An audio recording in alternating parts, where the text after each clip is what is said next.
নমস্কাৰ বন্ধু বান্ধৱীসকল স্বাগতম জনাইছো job education YouTube channel to জবলৈ টু জব চেনেলৰ জৰিয়তে আমি অসম তথা ভাৰতৰ চৰকাৰী বেচৰকাৰী চাকৰি বিজ্ঞাপন আলোচনা কৰোঁ।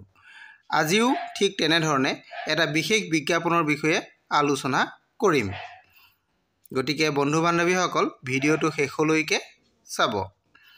আমি এই ভিডিঅ'ৰ জৰিয়তে কোন বিভাগত নিযুক্তি হ'ব, কিমানটা খালী পদ আছে, বয়স কিমান হ'ব লাগিব আৰু শিক্ষাগত অৰ্হতা কিমান লাগিব, আবেদনৰ অন্তিম তাৰিখ, দৰমহা কিমান হ'ব, এই সকলোবোৰ জানিবলৈ আপোনালোকে ভিডিঅ'টো শেষলৈকে চাব।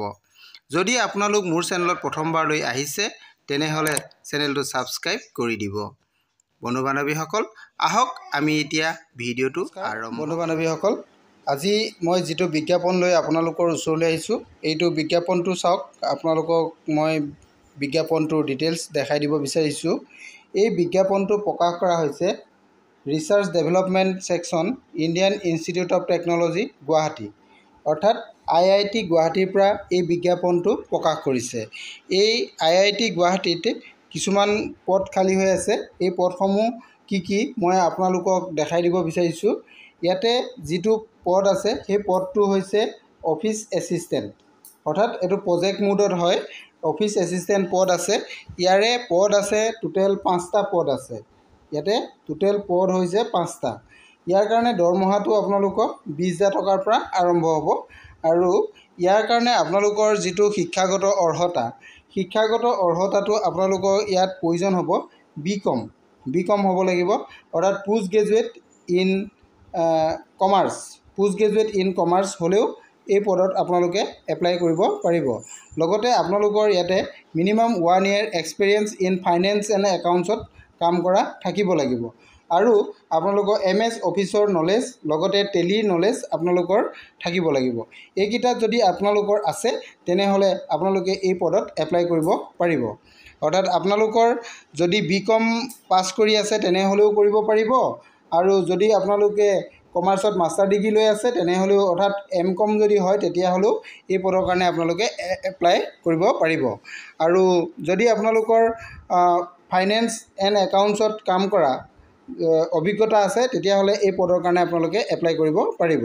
আৰু লগতে আপোনালোকে MS অফিচ আৰু টেলি আপোনালোকে জানিব লাগিব। ইয়াৰ কাৰণে আপোনালোকে চাৰ্টিফিকেট প্ৰডিউচ কৰিব লাগিব। আৰু আপোনালোকে এপ্লাই কেনেধৰণে কৰিব? এপ্লাই কৰিবৰ কাৰণে ইয়াত অফিচিয়েল যিটো ৱেবছাইটৰ লিংক আছে এই লিংকত আপোনালোক যাব। তাত গ'লে আপোনালোকে এই অপশ্যনটোত গ'লে আপোনালোকে সকলোখিনি কথা জানিব পাৰিব। ইয়াতে এপ্লাই কেনেধৰণে কৰিব লাগিব আৰু বিজ্ঞাপনটো কেতিয়া ওলাইছে আৰু লাষ্ট ডেট কেতিয়া হ'ব এইখিনি কথা সকলোখিনি কথা আপোনালোকে জানিব পাৰিব। ইয়াতে লাষ্ট ডেটটো মই দেখাই দিছোঁ। এইটো লাষ্ট ডেট হয় আপোনালোকৰ 27 মে 2024 5 PM লৈকে আপোনালোকে এপ্লাই কৰিব পাৰিব এই লিংকত গৈ। এইটো যিটো লিংক আপোনালোকে দেখিছে এই লিংকত গ'লে আপোনালোকে এপ্লাই কৰিব পাৰিব। আপোনালোকে বিজ্ঞাপনটোৰ মোৰ ভিডিঅ' ডেছক্ৰিপশ্যনত লিংকটো পাব। তাৰ পৰা আপোনালোকে বিজ্ঞাপনটো ডাউনলোড কৰি ল'ব পাৰিব আৰু ইয়াৰ অফিচিয়েল লিংকটো মই দি দিম আৰু তাতটো গৈ আপোনালোকে এপ্লাই কৰিব পাৰিব। আৰু এইটো যিটো লিংক আছে আপোনালোকৰ এই লিংকটো মই ভিডিঅ' ডেছক্ৰিপশ্যনত দি দিম। আপোনালোকে তাৰ পৰা গৈ ল'ব পাৰিব। এইখিনি আছিলে। ইয়াতে সকলোখিনি কথা মই ডিটেইলছ বিজ্ঞাপনটোৰ যি আছে মই কৈয়ে দিছোঁ। আপোনালোকে সম্পূৰ্ণৰূপে চাই ল'ব পাৰিব। Thank U.